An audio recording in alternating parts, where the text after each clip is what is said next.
Hey all, got a quick guide for the best settings for visuals and performance in Ghostrunner 2 that I have found for me. So I'm going to run through these really quick with you guys, and hopefully they help you out. I messed with this for a couple hours, and keep in mind though, I do have a pretty beefy PC, so some of these settings you might have to mess with a little bit here, but this is what I found to be really good. So NVIDIA DLSS, if you have this option, I would turn this on. I got the best FPS performance for that, and visual settings were great, and I would turn reflex low latency on. So a DLSS mode here, I played quality a lot, but sometimes I would get random FPS drops of like 20, 30 when I was playing with this. And performance, I lost a little visual quality that it wasn't worth the extra 3 to 5, 6 FPS that I was getting. So balance was a great medium for both of those, where I was getting the visuals look incredible and I wasn't losing any FPS from it. So I recommend balance for sure. And if you don't have this option, you go AMD FSR 2.0. You can turn this on and play around with that a little bit. I actually noticed that if I left it off, it was actually better to mess with the anti-aliasing myself, and then mess with these settings here to get better FPS, more consistent. But maybe play around with that, see what works best for you guys. For here, so post-processing quality, I would have this. I have this at high. I just think the visuals that you get from is great. And like I said, I have a pretty beefy PC, but if you're losing some FPS or having some issues with that, maybe turning this to low would be a better option. I think it would help out quite a bit in terms of frame rate.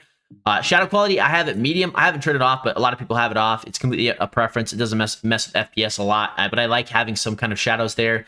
And high and epic, I just don't have no need for that for sure. Texture quality, I've set to high, not an epic. It felt better in terms of performance. The game looks incredible. And I think it helped out my FPS just slightly. Effects quality, I have it medium. You can definitely turn this up. I was actually playing with Epic for a little bit, and it looks great. It really does. But I was getting a little bit more FPS when I turned this down to medium, and it still looks incredible. But again, if you're struggling with any like FPS drop, something like that, maybe you have a lower end PC or older graphics card, anything like that, maybe turning these down to like medium, low, medium, low. Definitely post processing quality, turn this off, turn this to low, and then turn shadow quality maybe off. But play around with that a little bit.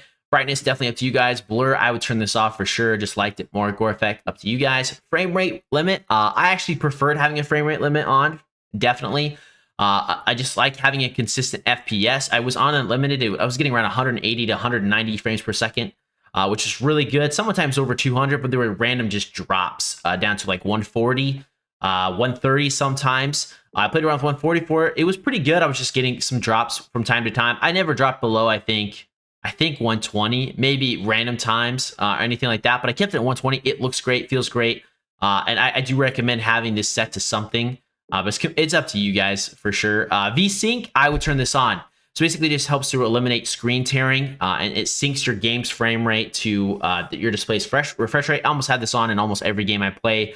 I just prefer it so much, and it does help prevent screen tearing without a doubt. And then field of view, this is definitely your preference. It has it set pretty low here. So for this game, what I would recommend, I would turn this up, maybe at least to 100, 110, or 120. 110 is kind of like my sweet spot. So hope this video helped you guys out. If you have any questions, leave them down below, and I'll do my best to help you out when I can. And I hope you guys enjoy Ghostrunner too. It's been a blast so far.